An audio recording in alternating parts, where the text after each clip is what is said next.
Turning now to our first topic in the spotlight, U.S. President-elect Donald Trump has accepted the state intelligence community's findings that Russia was behind the cyber attacks targeting the 2016 U.S. presidential election. This was the first acknowledgement from Trump's transitional team that he acknowledged Russians were responsible for the hacking that led to damaging material being leaked. The material dogged Democratic presidential nominee Hillary Clinton until Election Day. What's behind Trump's attitude shift? Does it signal a change in Trump's previous policy on Russia? Joining me now is Professor Nina Japaridze, a professor at the Department of Politics at George Washington University. She is also the vice president of a global market research and consultancy firm, Ipsos. Professor Japaridze, thank you very much for joining us. Thank you for having me. Yes. So finally, for the first time, the designated chief of staff of the future Trump administration acknowledged that Trump is acknowledging that it is Russian entities that are behind the hacking into the U.S. presidential election system. How do you read into this acknowledgement? Do you think that he finally acknowledged that the Russians are behind his winning the presidential race? The report that we all now have access to, and let's not forget that it's only a declassified version of it, about 25 pages, does indicate very clearly, unequivocally, that the hacking of our DNC, RNC, release of emails through Guccifer 201, 2.0 or DC leaks and WikiLeaks systems indeed were intentional, and the actions, the hacking actions, were intended to influence the outcome of U.S. 2016 elections. The report does provide evidence and conclusions, but the report does not give us conclusive evidence, or it doesn't even attempt to demonstrate that Russia ended up influencing the outcome. And there is confusion, I believe, amongst many analysts of what the intent of the report was. The intent was to explore evidence, understand the methods, understand the intent, and here we clearly have one conclusion, that Russia intended to meddle in U.S. elections. But it's not clear at this moment because it only published the assessment by the intelligence community, but it didn't show any concrete, any solid evidence that indeed it was the Russian president, Putin, ordering these hacking, and that it intended to bring Trump into office. I mean, there is no evidence that we couldn't see anything. The report, that publicly released report, does not demonstrate the specifics, the evidence. It does mention GRU initiating this process, and GRU does not do anything without President Putin's blessing. And to have released specific sources and data and linking the sources would have jeopardized very vital information. It is not a good idea for U.S. national security interests to demonstrate openly to us, to Russia, how is it that we're learning. But then that how do we? Russia is trying to achieve the goal. How do we come to the conclusion? How can the public be convinced that indeed it is the Russian government who have ordered the intervention? I mean, at this moment you say this is classified information, then how can people judge? We don't have evidence. Because this investigation and the report was really a product of the work of CIA, NSA, and FBI analysts. A lot of effort went into this, and it is in no one's interest to mislead American public. And going back to American public attitudes, the findings of this report actually are in line with U.S. public opinion about Russian intentions. Ipsos conducted a poll at the end of October, very end of October, newspaper among 2008 adults in America, asking American public to tell us whether they believe or not that Russia is meddling in U.S. elections. And at the time, just a week before U.S. election, public opinion was strongly indicative of the belief that Russia is meddling in U.S. elections, and the intent of this meddling is to influence the outcome. But at the same time, I'm sorry to interrupt you. Both by Republican. Yeah, at the same time, the public is also informed by the media. I mean, the public is also influenced by the U.S. media, which have for a long time been suspecting, without concrete evidence, that it's the Russian who are meddling in the U.S.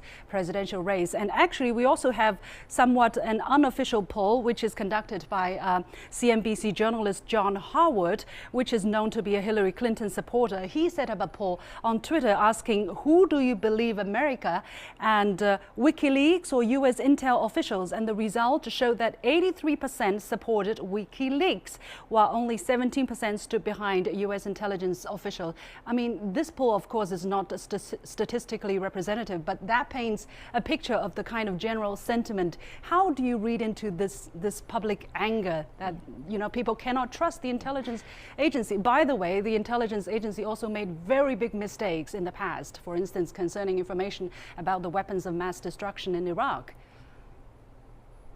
Yes, if you had an opportunity to listen to an interview that CIA director recently gave to PBS, Judy Woodruff program, you would have recognized at the time that the director was speaking of lessons learned, significant improvement in the analytics capabilities over the last 10 years. So he did not shy away from the past mistakes at all.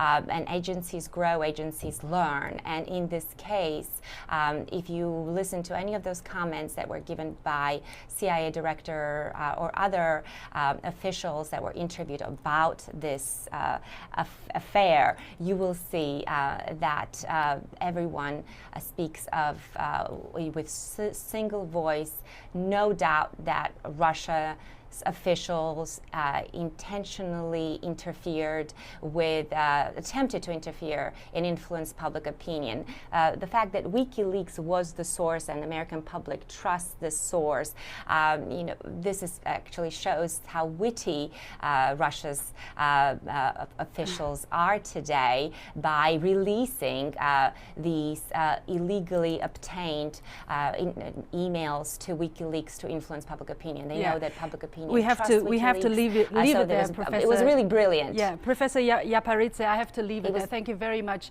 I do like to add that the founder of WikiLeaks, Assange, has personally denied that it was the Russian government who gave him these information. But we have to leave it there. I would love to discuss with you in the future in details. Thank you for joining us.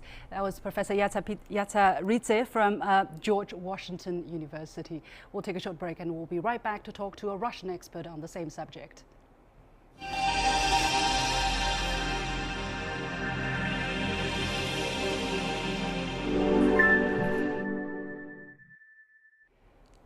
Now, just moments ago, the Kremlin has just slammed the U.S. intelligence hacking report as baseless and amateurish, saying Moscow is growing tired of denying the Russian government's involvement in U.S. election meddling. Joining me now is Pavel Felgenhauer, an independent military analyst from Moscow. Mr. Felgenhauer, thank you very much for joining me. Now, first of all, finally, Kremlin came out to make a comment about this whole saga that has been going on in the U.S. How do you read into the Kremlin's reaction at this moment, that it's tired of the amateurish response from the U.S. intel community? Well, from the beginning, the Russian officials have been strongly denying any Russian involvement in this hacking.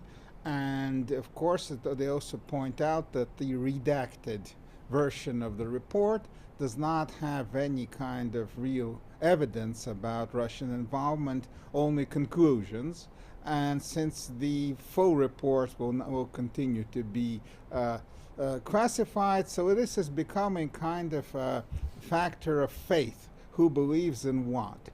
At the same time, the Kremlin has said that it's looking forward to working with the coming Trump administration and hopes that the relations between Washington and Moscow could improve.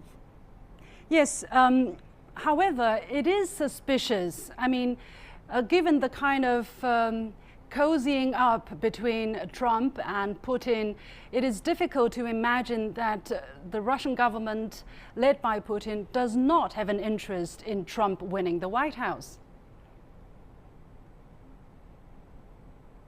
Again, officially, Putin has been saying that during the election campaign in the United States that Russia does not have a favorite, that it will be the American people to decide. But on the other side of it, it's also clear that the Russian elite expressed a lot of hope that Trump may win. And actually, after he did win, many were congratulating each other and saying that many officials, many experts in America believed that Clinton will win, but we in Russia believed that Trump would win, and we're happy that he did win. Clinton was seen as a continuation of very bad relations with America, and there is hope that with Trump there could be some kind of detente. At least that's what most of the people believe. And of course, there is also skepticism that Trump will be not allowed by the American establishment to actually solve problems with Russia.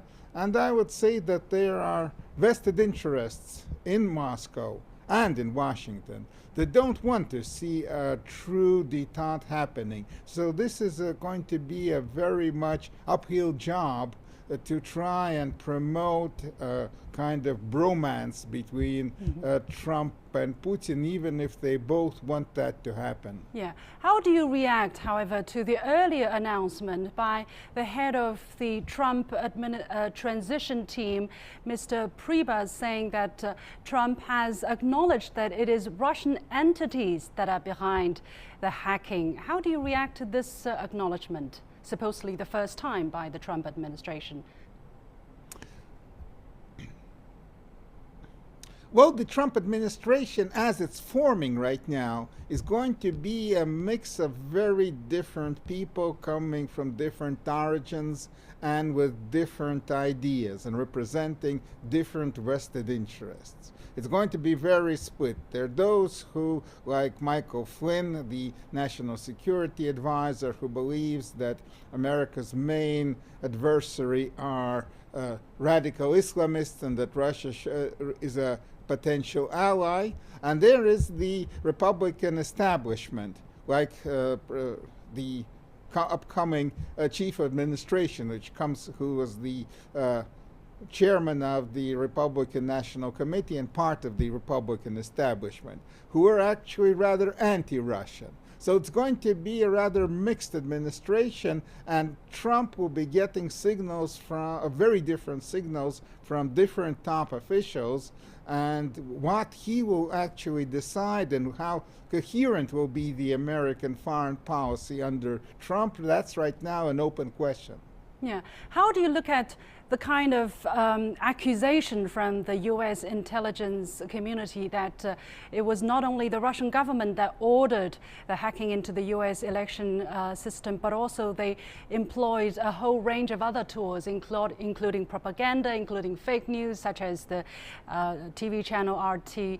How do you look at such massive, let's say, accusation on the part of Russia? Well, the redacted version that was published, yes, there's a lot of material there about Russia Today and what its propaganda was about. Because, of course, that's an open source and that you can discuss. Apparently, there's other evidence there that's from closed and classified sources that they can't publish. So this kind of, in the redacted version, the body of evidence from about Russia Today is rather big, And it's not convincing at all because, I mean, what Russia Today says, well, okay, that's maybe is some indication of what some parts of the Russian elite think, but that is not any kind of crime or any kind of subversive activity. That is just a TV channel, and its influence, of course, is rather marginal. Well, thank you very much, Pavel Felgenhauer, for joining us from Moscow.